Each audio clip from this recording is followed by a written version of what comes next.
Hi, Jim. Thanks for joining us today. We're really excited to have you. Hey, and tell me your name again. Sorry. No problem. My name is Dustin Kane. Hey, Dustin. Good to meet you there. Thanks for letting me in a little early.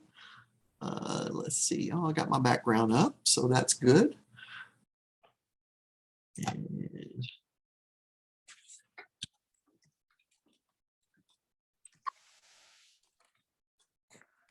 name in the chat box there. So, Dustin, how are you? Hi, Dustin. Hey, Mike. How's it going? Good. Hello, John. hello, Mr. Simpson. Mike, please. All right, Mike.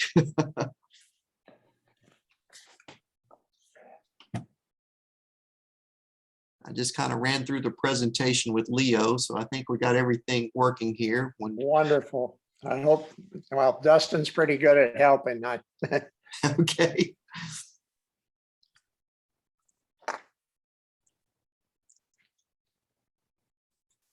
Yeah, Dustin, let me know when you give me permission to share. It looks like y'all got your thing there, and then you let me share, then I can share, and I have to do a little swap. I have double screens, so I usually have the presentation to my left, and then it shows me my speaker's notes in the middle, and I have to do a little swap thing, but usually it works. So, Dustin, while I've got you on, I just talked with Ellen and we had a cancellation next week. And I thought rather than trying to backfill quickly that we'd move the meeting to a joint meeting on Thursday with the project that we have with the Boys and Girls Club in the library, rather than have two meetings or a project and a meeting, just do a project on Thursday. So Yeah, that sounds good to me. I think a good that's, idea. I don't want to push a backfill on Tuesday. No, that's a good idea. I agree. Okay.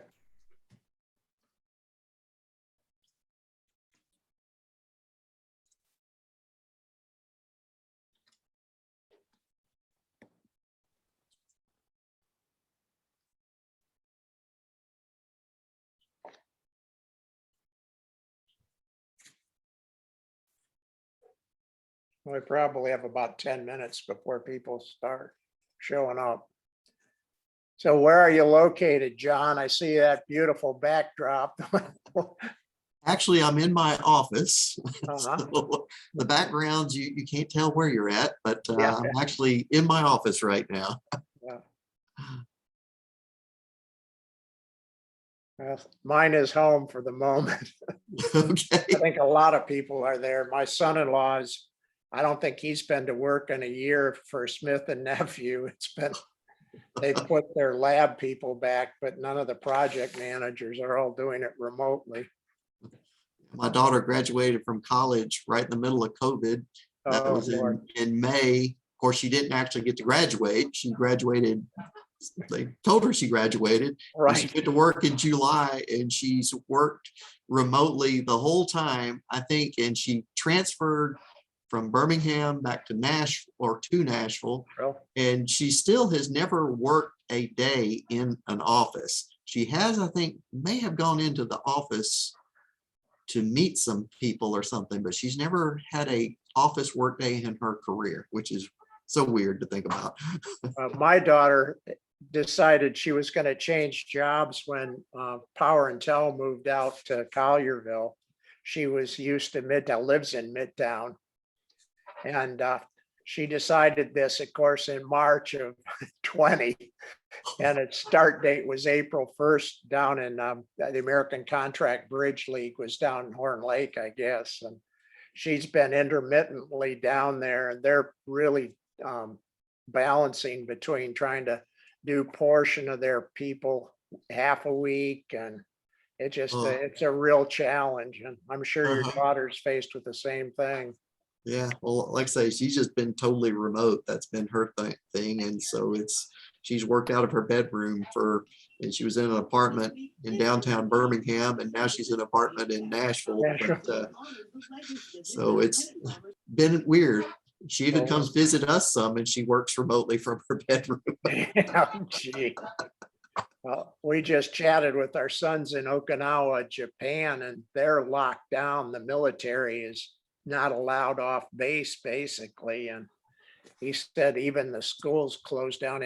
Our grandson's in a Montessori school, and they were supposed to be back yesterday, and they're closed almost indefinitely until further notice. And the Japanese government's basically blamed the military in the US for the spread of the disease. And so the military's reaction was, well, we'll just close things down and let them sink or swim on their own.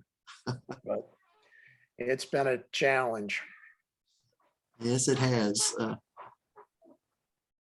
I don't think there is any for-profit or corporation that hasn't been impacted by the disease one way or the other, or the pandemic, or whatever you wish to call it this week.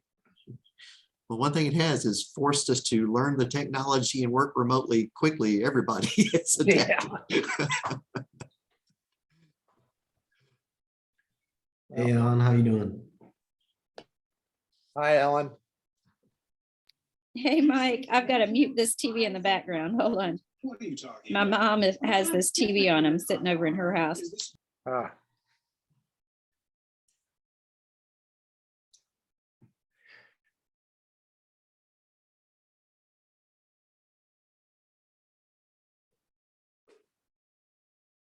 unfortunately, I can't mute our puppy. He's so I'm up in the office. Mom was looking at the latest COVID news, it's Yeah. just, it's crazy. Yep.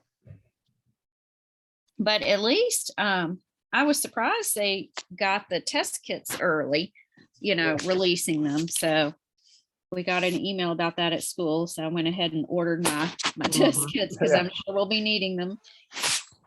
I think a month ago, I got the last two at Walgreens. They're Yeah, sitting on the shelf till I need them.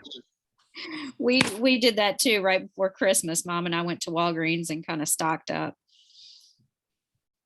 I was in Walgreens last couple of days. I can't remember which day, but they had a sign, no more test kits. Yeah. The supply chain is really warped. I went looking for something simple like a hair comb for my wife, went to 3 places, none of them had it. So Yeah. supply chain management is definitely the way to go in the future if you need a job. My alma mater, Michigan State, is really throwing all their apples in that. It's been one of their best majors. And I don't think they can close it down fast enough in terms of enrollment because it has exploded so much. Yeah, that makes sense. Mm. The mail alone, just trying to get Oh, gee. anything through the mail. If you have to do it the regular mail, oh, it's a mess. Hi, everybody. Hey, Hello, Pan. Hello. good to see you, Pan. Good to be here. I have one question about that Leo has asked, that we, since we're recording, would we be able to transmit the recording before you shut it down? And ask Leo if you need some explanation on that. I'm just going verbatim from a message I just read from him. It can be transmitted after we end the meeting, not before. Yeah, right. Okay, Right. right. When it ends, then can we transmit it? Yes. Okay. It's downloaded to somebody's computer who is whoever the host is on this meeting. And then he has to find it and that would be Dustin. I'll Dustin, betcha. right. okay, and then Dustin has to put it up on whatever cloud Yeah, I And can try to Leo post it is, to he YouTube. has. after Mine the goes to meeting. Google Docs, but that's the way mine works. Okay. do you go to YouTube or to, where do you go, Dustin? We do have a YouTube account. I know we've been working on getting the recordings over there, but yes, if everyone would like this to be posted, we could definitely download it. It takes a little bit after the meeting to get everything downloaded, but Once we do have it, I could try to upload it to YouTube. Oh, that would I'd be. soon great. it not be on YouTube. I mean, we talk about other things other than just the speaker, Yeah, you know? I see what you mean. Yeah. So Or I we could can edit stop it as the well, so recording. it fits for just the speaker, if that's what we Can you want to do that? Okay. Mhm. I'm sure that would be just perfect. That's per Leo's request. Thank you. I don't know if Leo's on yet or not. Yeah, I'm he here. is. Oh, hi, Leo. Hey there. Great. Good to Is see you. Harry on yet? Pardon? Dustin, is Harry on yet? No, He's joining now. Okay. Well, we just persevered before we start. We went down to the city council. The gas station at the corner of Tillman and Broad had come up again. It was defeated one time, but they brought it back up, one of the people, and it was defeated again today, but by a wider margin. Yes, Ah. yes. what was the issue? The issue is that there are 14 gas stations within a mile. Oh, okay. And at that location, just another gas station simply is not needed. And the residents of Binghamton really opposed to it. Yeah. And so a whole bunch of people got up and spoke. And then Worth Morgan was very much against having the gas station. He spoke. So we were glad to be successful. Yeah, it's not so much the gas stations, it's the convenience stores and the garbage that gets to the streets. Yeah. We've been cleaning up Cleveland 2 and 3 times a week, and there's just a never ending story. Oh, you know that personally, don't you? Yeah. Oh, yeah. Wow. Mhm. In fact, we were out there today and we hit Carr Avenue and a neighbor came out to see the dog, and she was kind enough. We'd actually filled a whole garbage bag by the time we'd gone 2 blocks. Really? Yep. Oh, my goodness. Oh, my goodness. Yeah. Hey, Mike, Leo Yeah. Arnoult. I've enjoyed working with Barry, with MICAH all these last few years. She's great. Well, thank you. She certainly enjoyed it and found it very rewarding. Not only as part of the church effort, but what she's learned with neighbors and friends. And I think considering where she'd come from, I think she's learned more in the last couple of years with MICAH than she had in business. So, but Oh. don't ever tell her that. I won't tell her you said that, but I will put it on the website. I'll put it on the website. Yeah, Oh, right. Just what I need. I see Mary Lou McCaw coming in too. Good. Now, has John Lancaster come on? I just got off. He with him. is. Yes, He is. he's on. All right, good deal. Hey, Leo. Hey, John.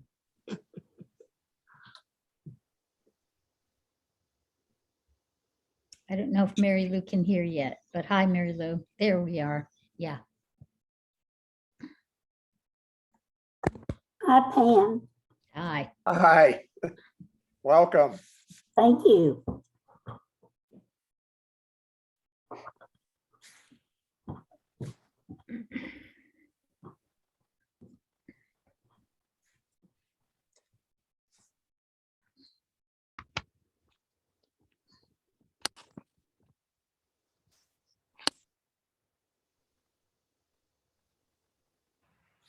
I think we'll wait about 5 more minutes to get started and Oh, good, because here and comes launch. Nazar is coming on. Good. And Carl is here in a minute. Hi, Nazar. How are you? Welcome back, Oh. Nazar. Thank you. Where have you been? I went to Lebanon for Christmas, then Oh. stopped by France on my way back. Oh, wonderful. Oh, that's grand. Thank God my flights were not canceled. Yes. Thank God for that. Phew. Yeah. Is your family doing okay? Yes, everybody is good.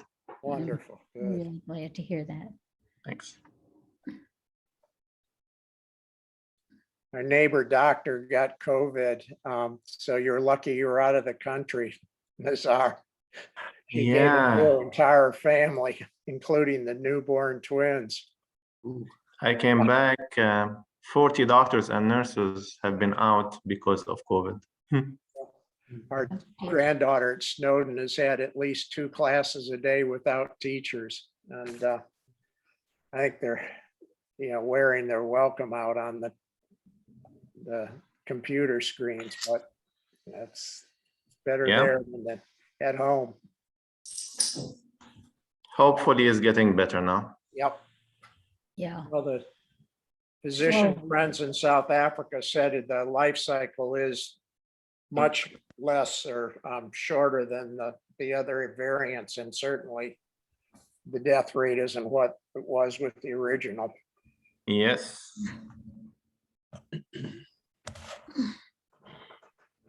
Okay, Dustin, you want to bring up the flag? I think we'll get started.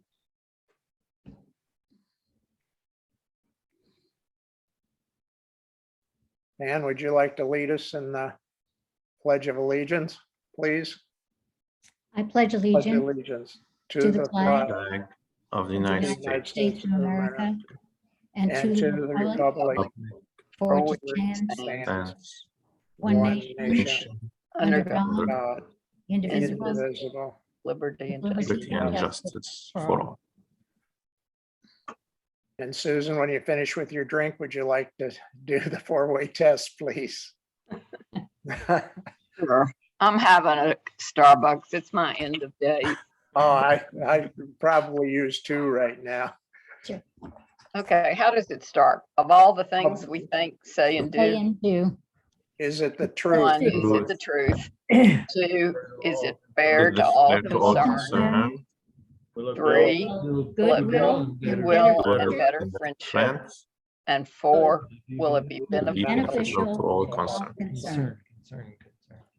Okay, do we have any guests, Dustin, to introduce tonight? If anyone is on or invited someone to attend today's meeting, please feel free to come off mute or put a description in the chat for us. I would like to introduce Mary Lou MICAH, who is not only a friend, but also a really powerful, hardworking MICAH member who's been working with transit with our 2 speakers tonight. Wonderful. Welcome, Mary Lou. Is there anyone else? Let me see who else is here. Duffy Marie. Leo, you want to introduce? I'd be glad to. Duffy Marie Arnoult is on here, and she is my daughter of a number of years. I won't call her out for that. But she has been deeply involved with various social justice issues. Most recently, she was the Climate Reality Project leader who joined forces with the MCAP group that defeated the Byhalia pipeline. And she now is the paid organizer for Climate Reality Project Southeast. Very good. Marie, would you like to add Welcome. anything to that? Oh, thank you so much. And just wanted to say it was a large coalition of organizations here on the ground that helped with the defeat of Byhalia pipeline, and just really grateful to be here and working in climate justice specifically now. But transit equity is such an important issue and intersects all of it. So this is Yes, it great. does. Okay. Glad you're here. Harry, are you on now? Yes, I'm here. Yeah, I'm here. We had a cancellation and a conflict for next week, and I'm going to suggest, instead of having our meeting on Tuesday, that we all gather around your project on Thursday, the 27th at 4 at the Sycamore Boys and Girls Club. I think that it would better serve both the club as well as be an opportunity to work on a project versus FaceTime on a Zoom call. Harry, Okay, you well, want to talk a if we, little bit about it? well, sure, I think that's fine. If we do it, that'll give us an opportunity to tour that club too. Exactly. So anyway, well, I'll send out who does what to whom here? Mike, can you send out a message saying the meeting's been canceled and you're moving to Thursday, and we'll have it there, and anybody that planning to come, send me an email so we'll know how many people to expect. Dustin, I'm going to ask you if you can handle that for me. Sure, no problem. Great. I see one other person on, and that's Dennis Lynch as a guest. Hi, Dennis, with the Sierra Club. Would you introduce yourself? Yes, trying to make sure. Okay, yes. Actually, Leo Arnoult invited me to be here today, and I'm a longtime leader in the Sierra Club and have been working with MICAH on transit equity. Obviously, that's an important priority for the Sierra Club, and it's been great to work with the folks from MICAH. So thank you all for allowing me here for your meeting. Look forward to hearing the conversation. Well, welcome, and on behalf of Rotary, and we're delighted you could join us. Thank you. Okay, Penn, would you like to introduce our speakers, please? Sure. What I'm going to do is introduce Leo Okay, and let Leo introduce John and Mary Lou further. Leo Arnoult has been one of the people spearheading the new plan for MICAH. He's well known for transit with MATA, and he's been doing this through MICAH, the Memphis Interfaith Coalition for Action and Hope. Many of you are aware of this. Leo has a business here, and he's been well known in the community for working with nonprofits for many years. But what he's doing now is strictly volunteer. So I wanted to make that point that we are in this together, working on transit for everybody in Memphis to make this a more equitable city. Leo? Thank you, Pan. And Mary Lou had reached out to me a while back and said, you know, we ought to reach out to the Rotary. They've got such a broad range, and it's a really great group. And by any chance, have you ever heard of, or you know, Pan Awesome? And I kind of chuckled and laughed, and I said, I've known Pan Awesome for about 5 times longer than I've known you, Mary Lou. We go way back, way back. We go back. But I also see a few other people, Harry Freeman and Al Harvey, certainly Mike, quite a few of you I've had the pleasure of knowing over the years. I really want to thank you for the invitation to speak, and certainly I'm glad that Dennis could join us. Dennis and Sierra Club have been a really strong partner, and we're work side by side on the things we'll be discussing tonight. Basically, this invitation is to speak about a major issue that affects every citizen and taxpayer in Shelby County, but directly contributes to the severe workforce challenges and the chronic poverty rate in our community.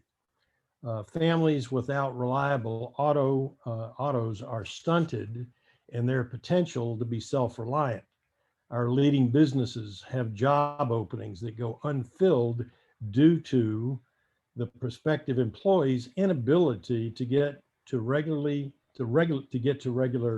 time to work, or to get to work on time.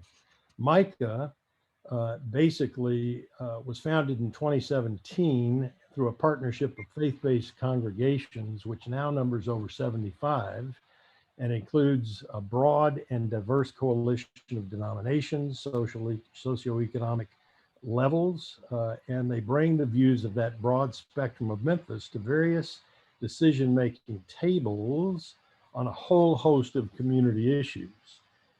We work together on a variety of equity issues, which are broadly defined as working to bring about a fair playing field, especially regarding economic improvements, education improvements, and improvements to our justice system. I think as we consider this particular issue, I've been involved with as Pan said, I've been involved with Transit Equity Committee for a while now. And again, we partner with Sierra Club, and basically we want to make sure, and we'll talk about it later, that you come to our Transit Equity Community Forum on February 4th at 2:30 p.m. That'll be a virtual forum, and we'll speak to that in a few minutes, a little more detailed. Transit Equity has been working for the past 3 years to encourage community and political support for greater funding for MATA in order to address what, in our view, can only be described as, if you really think about it, the defunding of our transit system. When you look at the current inflation-adjusted budgets compared to previous generations, we really have defunded transit. Now that's hopefully a sin of omission as opposed to commission, but it's a sin nonetheless. Memphis spends far less to meet the mobility needs of its citizens today, especially those who cannot afford a reliable auto, than we invested in the past several generations. As service declined, ridership reduced to mainly those with no alternative but to take the bus. Auto congestion and pollution are the added negative effects of a defunded transit system. All citizens should have the option of public transit for their mobility needs, including all of us on this virtual talk. MATA has made improvements with very limited funds, but it cannot effectively address the needs to get low and moderate income workers to better paying jobs with a system that takes an hour and a half or more on average just to get to those jobs and then later to return from them. Many of those who use MATA have lost their jobs by being late because of the limited frequency of the buses. This is a real driver of our high poverty rate. Our seniors should not have to miss doctor appointments because they can't predict how long it will take to get to the appointments. School children whose families don't have an auto need to be able to get to school in a reasonable amount of time. And in general, citizens without a reliable auto should not be denied access to Memphis's many cultural amenities for the same reason. MICAH and the Sierra Club believe that our community deserves to have better transit for a better Memphis, and have succeeded in supporting County Mayor Harris and MATA in getting the County Commission for the first time to begin investing in MATA Transit Vision 3.0, part of the city's new 3.0 city plan, beginning with a capital commitment to more electric buses and other physical improvements this past year. This past spring, we worked with Commissioner Brandon Morrison, and she proposed, and we encouraged the commission to provide an operational fund line item for the first time for 1.3 million. We wanted much more, but we've got to start.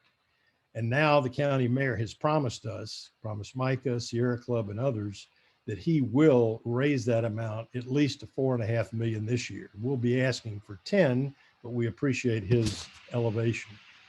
Transit Vision 3.0 was approved by the mayor and city council over 3 years ago, but the $38 million in sustainable added funding has not been realized. COVID-19 resulted in a short-term increase in federal funds, and the city reallocated $12 million in MATA dollars to other priorities. But now those funds must be restored, and the annual operating budget must be increased over the next few years by that 38 million, coming from a combination of county, city funding, and perhaps some federal funding, we hope. After the director of planning, John Lancaster, after he finishes his comments, we'll talk about a few more ways that you can help support this effort to have MATA properly funded and Transit 3.0 become a reality. John has been working closely with MICAH over the last few years, providing us with information along with Innovate Memphis. And as Director of Planning and Scheduling, a lot of the Transit 3.0 is due to his careful planning and sharp mind on matters transit. So without further ado, I'd like to call on John. He will go through a PowerPoint presentation, and then we'll have time for a few questions and answers and discussion. But I think, Pan, you said we have 3 hours tonight. Is that correct? It's a joke. We know we have 25 minutes, so take it away, John. Thank you very much for that introduction, Leo. And I want to thank everyone for allowing us this opportunity to share some information with you. Hopefully I'm about to get this up here and going. Let me go into presentation mode. Like this. Okay, can everyone hear me okay? And can you see the presentation on the screen? Yes. Yes. All right, great. Well, again, just want to thank you for the introduction, and on behalf of Gary Rosenfeld, I'd like to thank for inviting us to make this presentation. I hope you find this information useful, and we always appreciate the support of MICAH. Get all my screens in the right position here. Okay, I've borrowed a few slides from Memphis 3.0 presentations to make things flow a little better. The first one here is on the Memphis 3.0 comprehensive plan, which this is the first comprehensive plan that's completed for the city of Memphis since the early 1980s. The plan provides a framework for future growth, land use, transportation, and as well as prioritizing the funding for projects and infrastructure that support transit and all the other investments. And of course, this is, as Leo mentioned too, all these plans have been adopted back in like 2019. So we're nearly 3 years into the plan, and we still don't really have all the plans funded. So that's kind of a glaring omission. Again, another slide here from the 3.0 plan, just illustrating how the city has grown and the effect of urban sprawl. So you can see that we grew steadily from about 1970 up until 1970, and we plateaued at about 600,000 citizens, and it's only increased to about 650,000, or about 4% over the next 40 years. However, the land area of the city has increased 55%, or over about 100 square miles. So as you can see, the area has increased dramatically while the population just has not been in sync with the size. So what does this mean for MICAH? Here's where I use a little analogy of peanut butter. In the transit world, to me, transit service is like peanut butter. And in the 1970s, we had a lot of funding. We had enough to provide service for over 300 buses, and we only had to cover an area of about 150 square miles. Today, of course, we only have funding to provide service for about 80 peak buses, and we're covering nearly 300 miles. So as you can imagine, the service is spread so thin that it's not very good. It does not operate on a frequent basis. And of course, the funding for the amount of service just has not kept pace with the expansion of the city. Again, the adopted transit vision in 2019, it calls for more frequent service, reduced waiting times, reduced transfers, while ensuring that alternatives are available for lower density parts of our community. These areas usually don't generate enough ridership to support traditional like fixed route service. So we've been looking at other ways to balance the span of service and the needs, especially on weekdays and weekends. That's one of the areas that really we've tried to improve service compared to prior years. The mission of MICAH is pretty simple. We try to connect people to places. And of course, from the Memphis 3.0 comprehensive plan, that equates to various anchors, communities, all of these places which are key locations to connect with the infrastructure.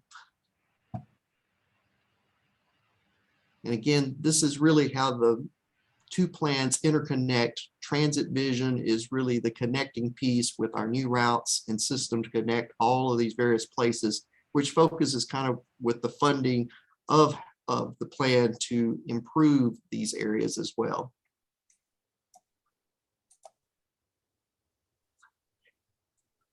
Next slide here shows a map of the adopted transit vision. and it connects the various anchors and places. And the colors of the lines signify the frequency of each route. And it also identifies the first on-demand service zone that we had in Southwest Memphis. Most of these, the red lines were like 15-minute headways, the blue lines 30-minute, the yellow 1 hour, and the green nearly 2 hours. And of course, this would be with the additional funding if we had it in place. Today, the best frequency we have on any of our bus routes is 30 minutes. So nothing close to what we have in the plan. Of course, the impact of the pandemic has been tremendous. No question that the state of Matter reflects the current state of public transportation nationwide. We've all faced declining funding, service cuts, being underfunded, and without having a dedicated funding source, it leaves Matter in a very vulnerable position. So these challenges, coupled with those of the onset of the pandemic, has made it much more difficult. During the pandemic of 2020, the amount of service we could provide declined by slightly over 10%. We've lost about 20% of our ridership. And this is not unique to MATA, but it's consistent with the national average among all transit agencies. And of course, APTA has released information that shows that public transit agencies still face a collective shortfall of about nearly $40 billion. And through 2021, that was a tremendous amount nationwide. Of course, the federal government did come through with the CARES Act and the Coronavirus Response and Relief Appropriations Act. So the federal government has stepped forward with additional federal funding to fill the gap, so to speak, which without that, we all would have been in dire straits because a lot of the local funding was pulled back from public transit. The next slide, and I kind of apologize that this slide is not completely up to date. This one went through about 2020, and of course, the pandemic years of 21 and 22, but this was one that we put together back a couple of years ago. But it shows the history and kind of the trends that have reflected our operating conditions. And say, while the operating expenses have continued to increase due to various reasons, the local, state, and federal funding has not kept pace with inflation. This is really what's shown with the middle and top lines of the graphs. The amount of service supplied, which is illustrated at the bottom two lines, and with the annual vehicle revenue miles and the unlinked passenger trips, which is actually just ridership or how many boardings we have on a day. This is pretty well a direct correlation. So if you look at the red line at the bottom, that's our ridership, which you see is just slowly declined over the period of the years from 2000 to 2020. The yellow line here at the bottom, which is slightly below the 10 million, that's our annual vehicle revenue miles. And you notice this reflects the amount of service that we supply. And of course, you see here that as we get to about 2018, we reach an inflection point where actually that the amount of ridership has declined even more steeply than the amount of service. And I think this is, again, going back to my peanut butter analogy, the service has gotten spread so thin that, again, it's not useful for most people to utilize, and only people that are completely transit dependent are able to use the service. So moving on, what is the solution? Again, based on our prior research and work by our consultant, the Jarrett Walker and Associates team with the city, we've determined that back when this was initially done, that we needed an additional $30 million annually in the MATA operating budget. And of course, with inflation now over the last 3 or 4 years, that number is more like 38 million. And this needs to be added on top of our annual operating funds to adequately fund the system so that we really have the operational dollars to fund the service that we supply that everyone needs. And this next slide, again, kind of highlights some of that. The top line, again, this is the annual operational funding that's needed on an annual basis every year. That is just local funding from, say, the city of Memphis or Shelby County government. And then we use that to match other funds. And these are the other projects that were also included in the transit vision, which are just simple things like bus shelters, bus stop amenities, You may have seen that we've replaced a lot of the existing Lamar outdoor advertising shelters, or we're in that process, and we need to expand this and add more. So these are the funds and the cost. And this also shows the local match from, say, the federal funds in the state of Tennessee that would take to essentially fund the transit vision or all the capital improvements. But the key thing again is the bottom line is the first line at the top.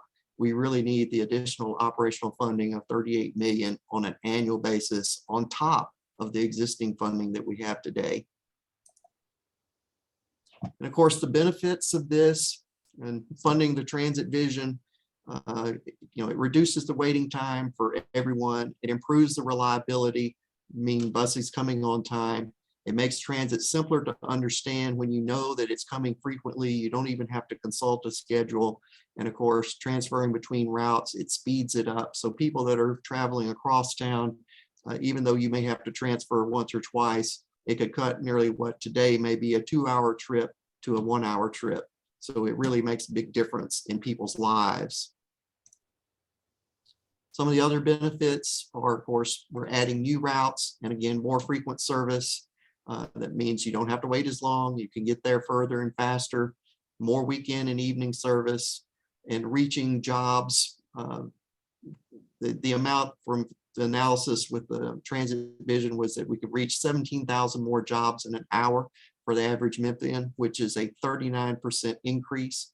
And of course, 45% more jobs reachable in an hour for minority residents and for low-income residents, which really addresses a lot of the equity issues and the poverty issues.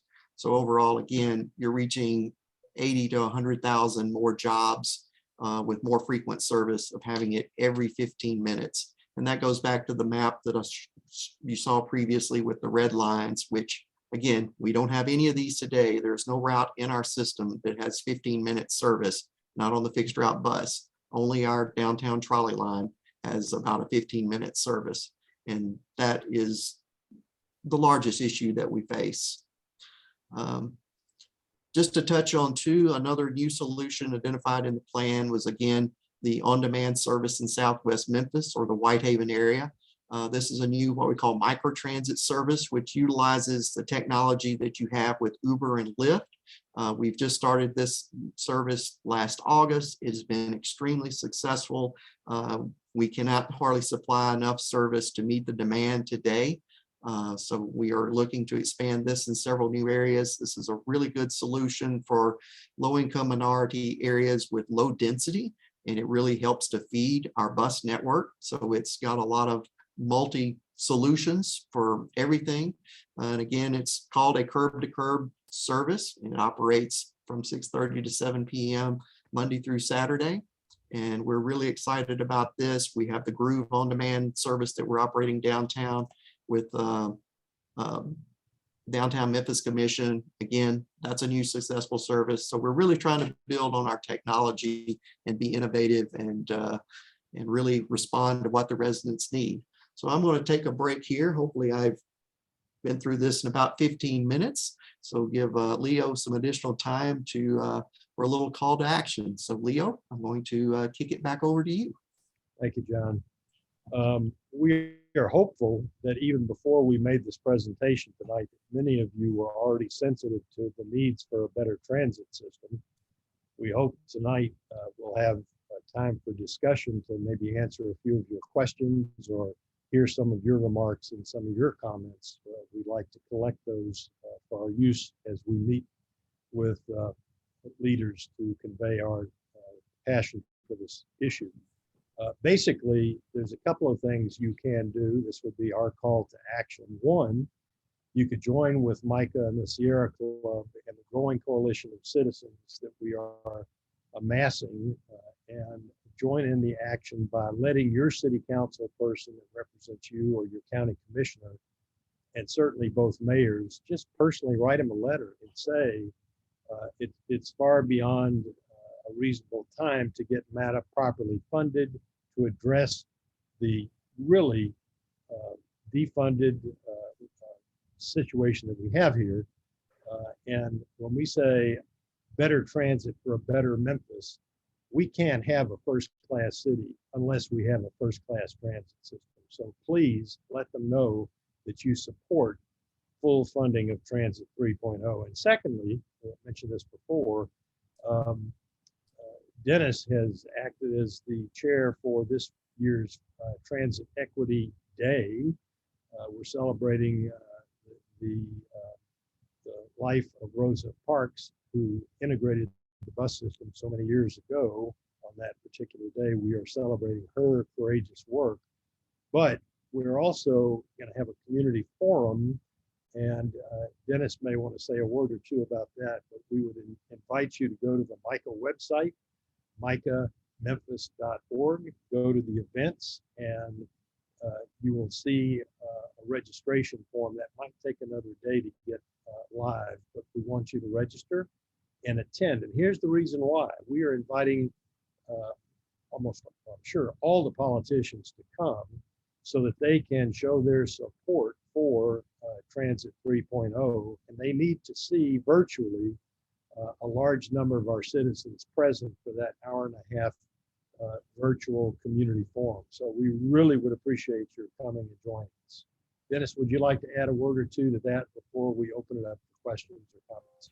Yeah, thank you, Leo. Great presentation and great by John also. But for those of you that aren't as quite familiar, Leo gave a good background on Transit Equity Day.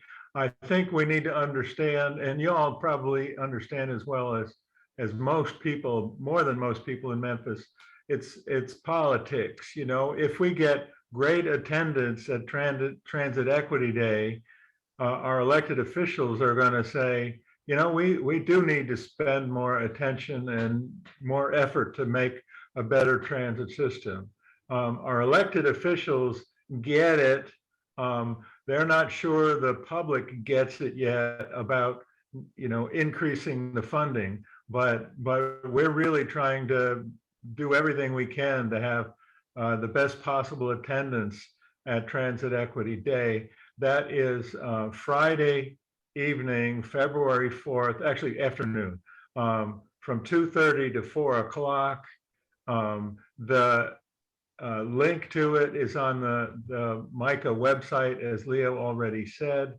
The Sierra Club's also going to be sending out emails.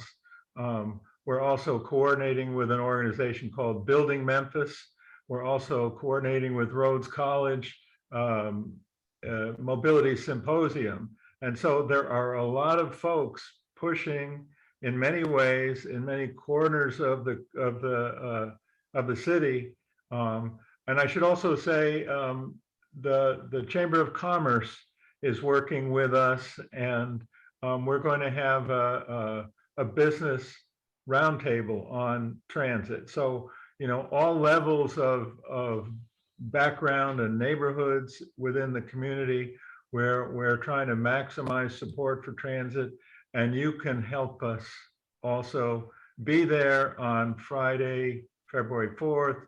Tell your friends and family, help us get a crowd. If it weren't for the pandemic, we'd probably also be standing out in front of City Hall and County Commission building with signs encouraging people to be there. But we're going to do our best to make sure the media hears and gets the word out too. So be there and help us. We appreciate that. Appreciate it, Dennis. We have had incremental victories. We've got for the first time the county funding with a line item. They've committed roughly $3 million to capital improvements over the last 2 years and this coming year. We have the line item in the operating budget, but it's woefully low at this point. This spring, we are going to kick it up many notches, the pressure we will put on every elected leader and those that are running for office. But again, we hope you'll join us when we go to City Hall and County Commission. We'd love to have you with us, and hopefully we can be there in person. So without further ado, what reactions, comments, questions do you have? How can we further address the issue with you and answer your questions?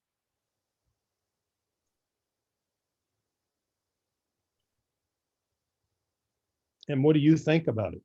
I'd love to hear some reaction. let's look at the chat room and see the questions and answers that are there first. Good point. We have 19 questions in the chat room, so let's get with it. All right. What is the reason why Memphis taxpayers do not seem to want to pay for things other than police and fire protection, as if government does not have any function other than protection? That's a great question. And I'm not sure that taxpayers broadly do not support other things. They certainly support education, and we need more money for education. I think the problem for transit is so many of our taxpayers are a generation away from having used it themselves, so they don't relate to it directly. They don't realize that their tax bills are pushed up by the tremendous burden that social services puts on our budgets because of poverty. We have a 27% poverty rate. We're usually the top 1 or 2 highest poverty rate in the country. All the poverty rates went down a bit due to the federal funding that came through for pandemic, but that's short-lived.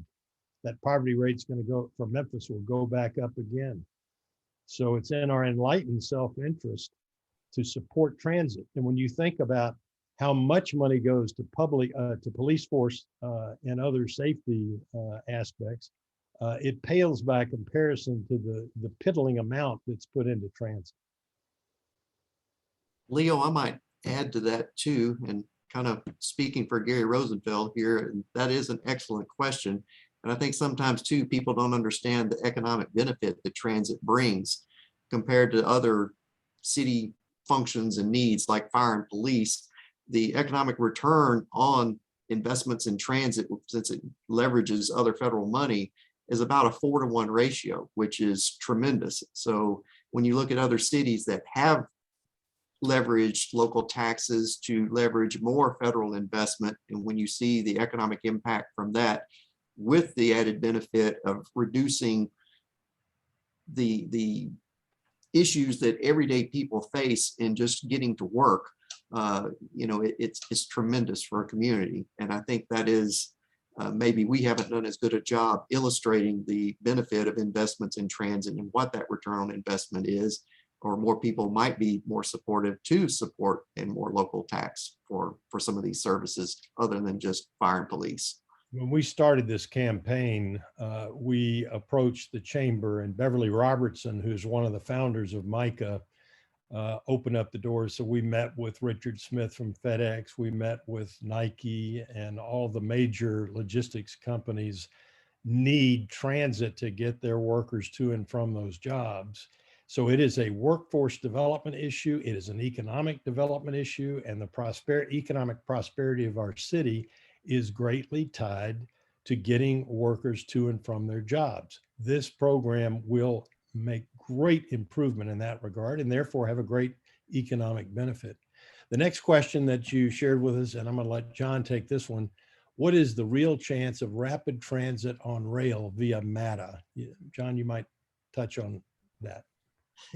Yeah, I'll be glad to do that. When we get this question, it's a very common question. The problem with that is the expense. And the bottom line is, again, we don't have a local dedicated funding source, so we cannot match the federal money that's required to invest in rail. We barely have been able to afford the BRT line, the Memphis Innovation Corridor, that we're still in the planning development process. And even when we began operating that line, the cost of rail is crazy expensive. And even just our downtown trolley system, I mean, even though that's done nearly 20 years ago, that's over $100 million investment, and a lot of the, again, matching federal funds. But when we did the rail study going out to the airport line back in early 2000s, that was over a $500 million project. And we went through the initial planning stages. And again, it got to the point, the city of Memphis did not have the local match available to match what it would require to build the system. And the federal government will not match your grants unless they see that you've got the dedicated wherewithal to fund it. And so really, until we get a dedicated funding source of substantial means, it is really going to be a challenge to do any type of rail expansion. Right now, BRT, to give you a cost per mile, our current project is nearly 10 million a mile.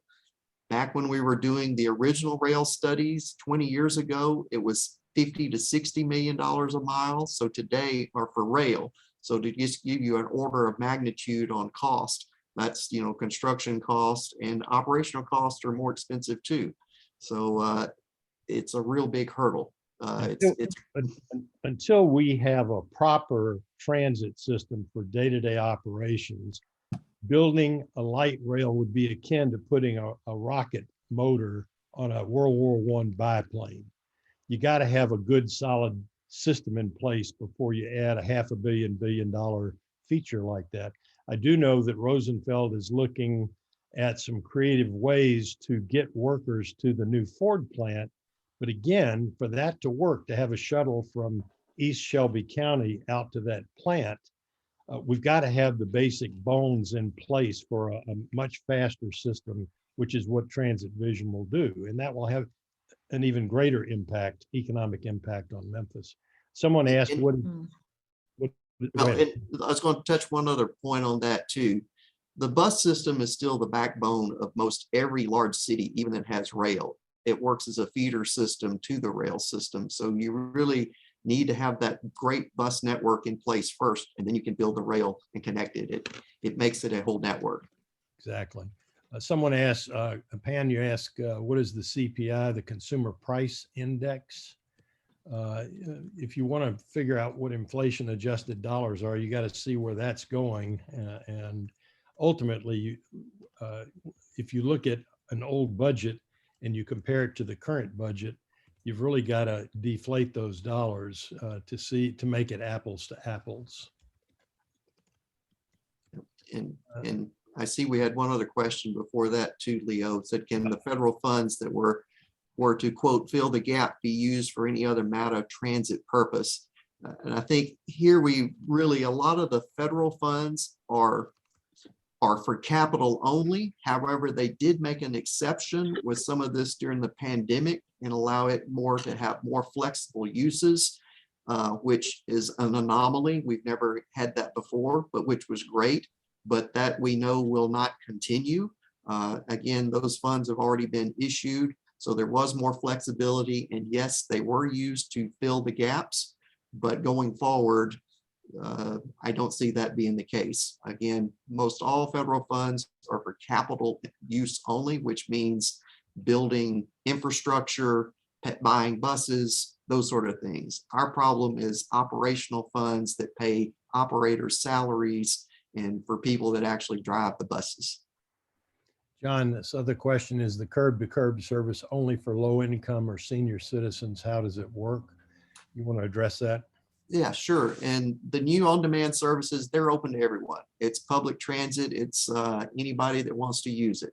And essentially right now it's like Uber and Lyft technology for a public transit price, which actually right now it's free. We've done an introduction thing and we're rolling out some of our new next generation fare system where you can now use your smartphone to buy your passes and things like that. We're about to roll out smart cards and ticket vending machines. Because of the pandemic too, it's accelerated our move to essentially a cashless system as far as how you pay for and utilize the system. You still will be able to use cash, but like everything else, you would do it at a ticket vending machine or a retail outlet.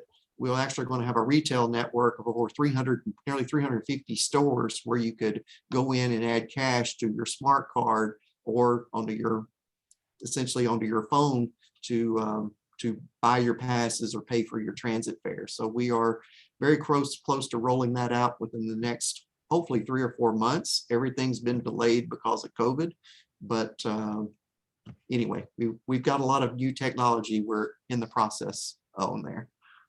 So John, what about the phone app? Do you want to speak to that? Yeah, that's our new, it's called the Go 901 app. So like I say, you can go to that app and you can connect to our website. You can do your trip planning. You can schedule your ride, like with the on-demand service if you're in that zone. And it's a little bit, we're actually doing a beta version that's not out public yet, because we've got the ready service in 3 zones. It's actually available to be used now with the app. And then we have the Groove on Demand service, which is through another company called VIA.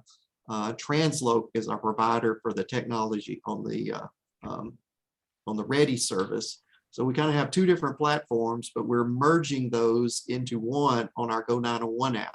So, and then of course, the ready zones actually too, we still have a on-call just reservation system where you call a number, you talk to an operator, and they can book your origin and destination just like you would a taxi ride. So the next question, why has Memphis cut the funds when they are so sorely needed? Politics, stupid, don't care, other. Short answer is yes. All of those. Seriously, Mary Lou McCaw, Sandra, Sandy Smigelski, and dozens of other MICAH volunteers. We have met individually with every city council and every county commissioner. We've had meetings with both mayors. The mayors get it. The mayors theoretically support it. There are some city council people that talked a good game with us about supporting it, but then last year, when Martavius Jones proposed a $10 million investment towards Transit Vision, he got 0 votes from other city council people. That was an amazing lack of leadership that was displayed in that vote. And thank you, Martavius, for at least having the courage to put it out there. This year, in those years, Mary Lou, Sandy, and many of us in meeting with these folks, it was clear, in spite of Matta's many presentations, either they were not paying attention, they didn't get it, or they didn't retain it, because just from the response they gave to us, they did not know what Transit Vision really was all about. We brought them up to speed a little bit, but again, there's several people, especially out in the county commissioners, who just do not understand why it's in their self-interest to fund MATA, even though that system gets a lot of their workers out to Germantown and Bartlett. They just are a little tone deaf on that. But we're going to put plenty of pressure on them this year to get this ball going much further at a faster rate. And we welcome all of you to join us, starting with Transit Equity Day when we put it out there again. But we will be meeting individually with every candidate for public office, and we'll be meeting with all the ones who are just continuing without an election to push hard to make this one of the top funding priorities in this year's budget deliberations. How many hubs are there and other than the one downtown? John, you want to answer that? Sure. Yes, our William Hudson Transit Center downtown, that is our primary hub, or where about 70% of all of our bus routes connect there. So that is the busiest connection point. Right now, the Airways Transit Center and American Way Transit Center are our 2 other hubs. The Airways Transit Center is at Brooks and Airways out by the airport. And that was about a $15 million project. It was a joint project with Greyhound. So all the intercity buses, Greyhound and Megabus, connect there with the MATA buses. And then also the American Way Transit Center, that's just another connection point that we have for our buses, again, kind of serving more of the Hickory Hill area from that point. And to mention too, the Transit Vision has a couple others. The Brooks and Third is in the Transit Vision, and it's really just an on-street connection point, but it would have about 4 bus berths, and that would be to one of our main connection points for the ready service, so that people could transfer there. It connects with Route 39, which goes downtown, and Route 30, which goes east-west across, connecting really the airport and the logistics area with Southwest Memphis. The other one is over around Riverdale and Winchester. That would be kind of our last one. And again, that area would serve the East Hickory Hill area. And it's another on-street facility. We're trying to get away from building big facilities where you have a lot of maintenance. So these on-street transfer points are just a place where the buses can stop, connect, people can transfer and have some good on-street amenities. We've actually proposed the same type of station or stop with the canopy and amenities is on the bus rapid transit line for the Union Avenue and the Memphis Innovation Corridor at Brooks and Third. So there'd be a little bit higher level, but give people a good, safe place to transfer. And again, we probably have some ticket vending machines and real-time information telling you when the next buses are arriving and that. So the technology is all coming together.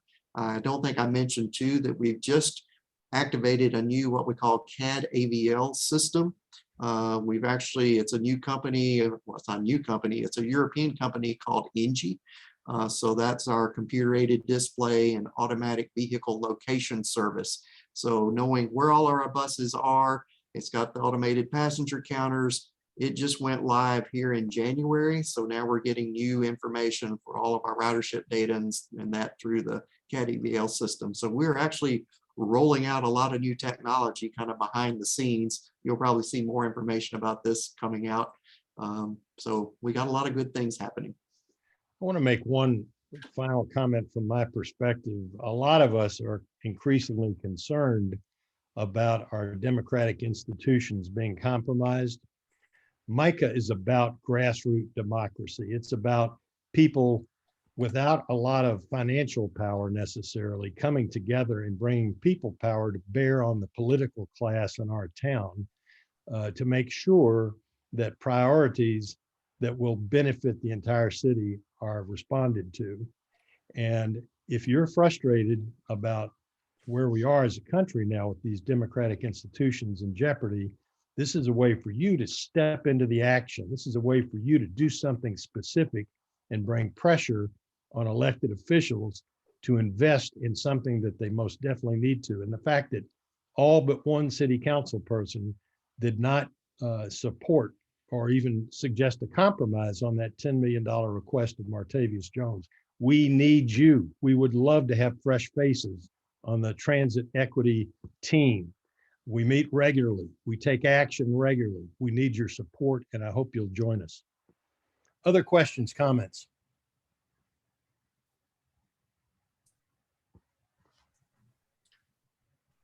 Is there security at those hubs? And I'll let John answer that. Yes, we actually have a contract with, I think it's Walden Security, and they're actually at the Hudson Transit Center, Airways Transit Center. Well, I'm sorry, we have a contract with Walden at the Hudson Transit Center and American Way Transit Center. And Greyhound, I think we're maybe sharing that contract, but that one's kind of jointly funded because of Greyhound. I think we're using Walden there too, but I'm not 100% certain. But yes, we do have kind of our own security at all of our transit hubs. So, yes. I have a question, and that's this new high-tech approach, which sounds really great in so many ways. But how will it be utilized by people who don't have or don't use high-tech? I mean, poor people in our city who need this transportation. Well, we've got a couple answers to that. And actually, everyone, our own surveys, it's amazing. I think it's like nearly 75% of people out there have smartphones today, even along the low income and minority users. What we really found out from the surveys, though, is a lot of people don't have data plans. So part of our technology is we have free Wi-Fi on all of our buses now and at all of our transit centers. So that way, if you do have a smartphone, you can connect and and have access to the internet. That's kind of one of the biggest gaps in how we've solved that problem. The other thing I'll say this really affects more the elderly population. They're the ones that have the biggest trouble utilizing a lot of the new technology and phones. So like the Ready service, that's why we have just what I'll call the old-fashioned phone reservation system. So you just can pick up on a landline or your cell phone and call someone on the number, tell them the address that you're going to and where you're at, and all of it's arranged through the technology by the operator and dispatcher. So you, the user, you don't have to have a smartphone. You don't have to have any technology. So there is kind of a fail-safe way. Like I say, so from the reservation and using the service, it's there.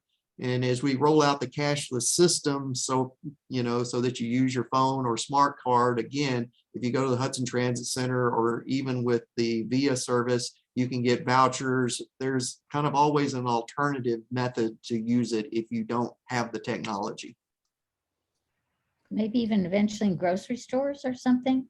That's the retail network that I mentioned. Oh, It's on great. 350 stores, and it includes like CVS, Walgreens, a lot of your mom and pop grocery stores.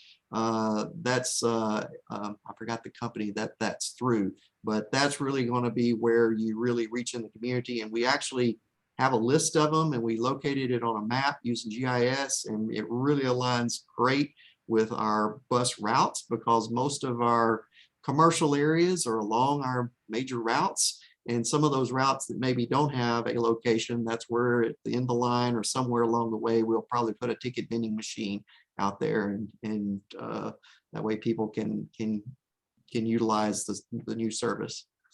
This is great. Thank you, John. Very You're nice. welcome. I have a Someone question.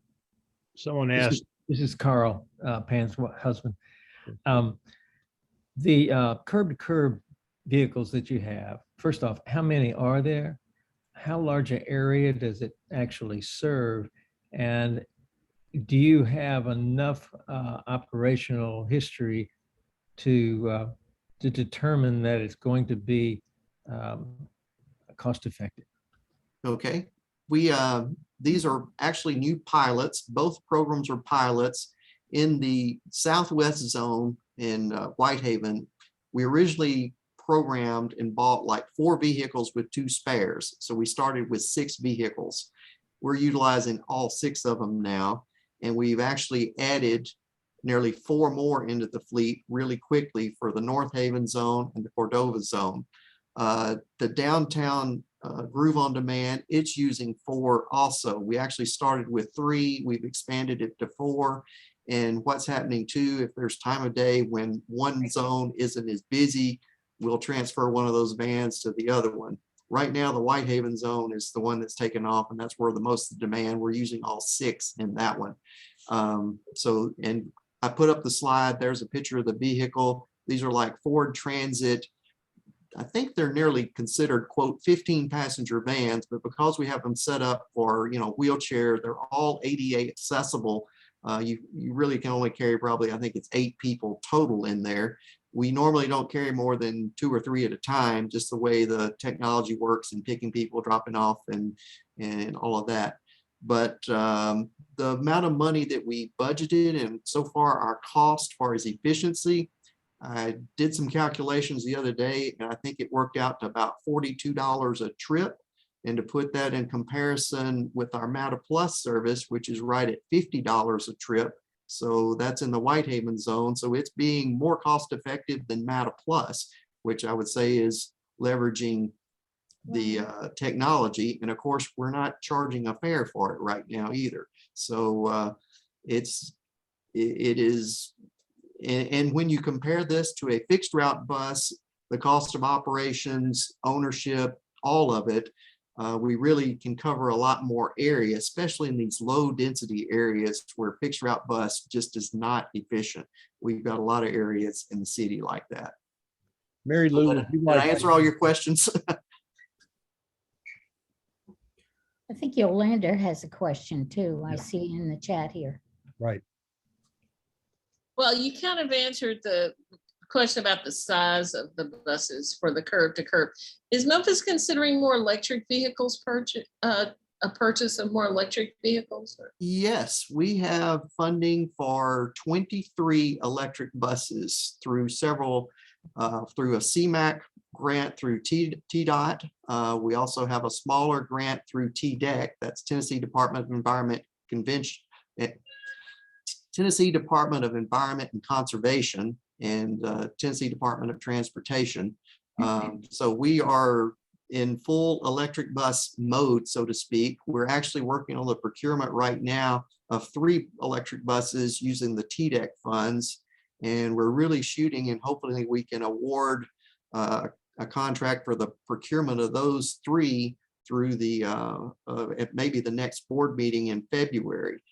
We also are looking at 9 electric buses for the Memphis Innovation Corridor bus rapid transit line. So, and of course, those buses would be funding, actually, we're going to buy those through the build grant that we were successful in getting. So, and we're hoping to get that grant executed sometime this late spring or fall. And it's about a 2-year manufacturing cycle for all of these between the manufacturing and delivery. So we're still a couple of years before they arrive, but we've got the funding in place and we're working on all of that. And we also have to add quite a bit of infrastructure, the depot chargers that go at Levee Road. And then we also will be using some opportunity chargers, which would be installed some possibly at Hudson Transit Center or there on the BRT line and at the Airways Transit Center. So we're out of time, but there was one last question. Mary Lou, you might want to weigh in on this. What reasons have council members given for not supporting Jones' proposal or even offering a compromise? Mary Lou, would you like to take a stab at that? You heard directly. Yes, I'll speak to it, try to make it quick. Rick, the main reason is that it would raise taxes. That's just the bottom line, is that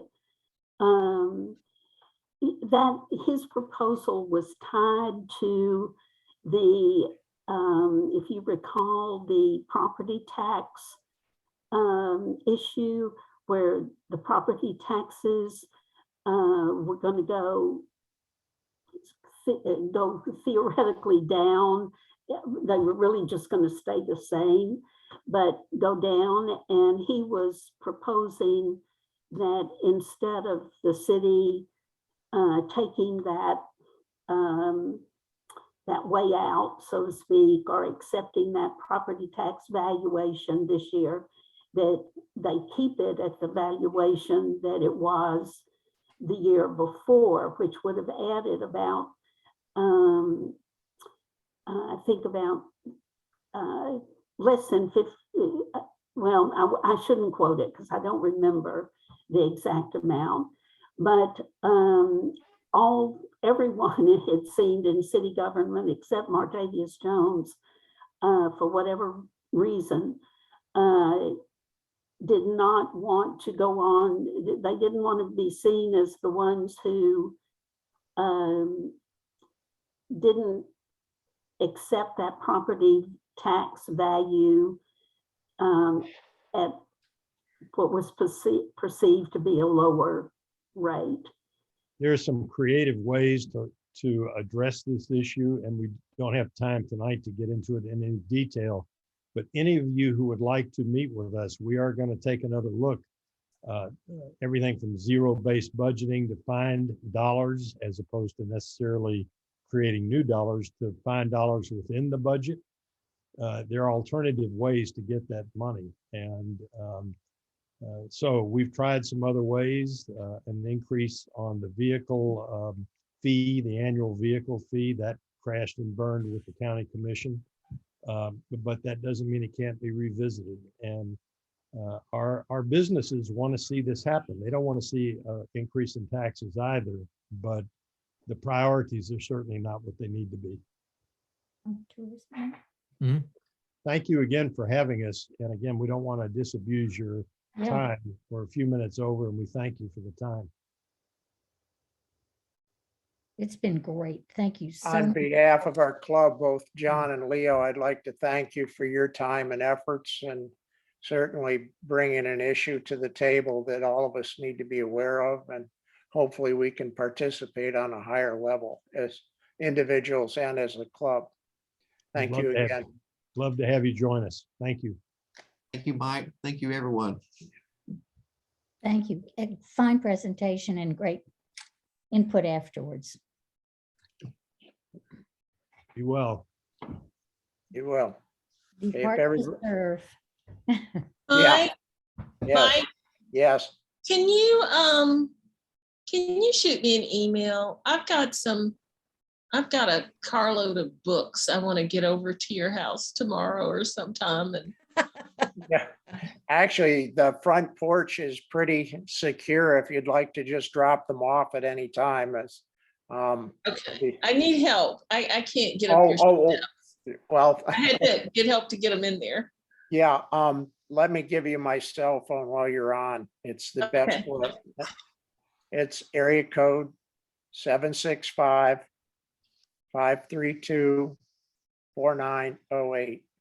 $4908. Thank Right. you. Okay, Harry, do you want to come in for a second?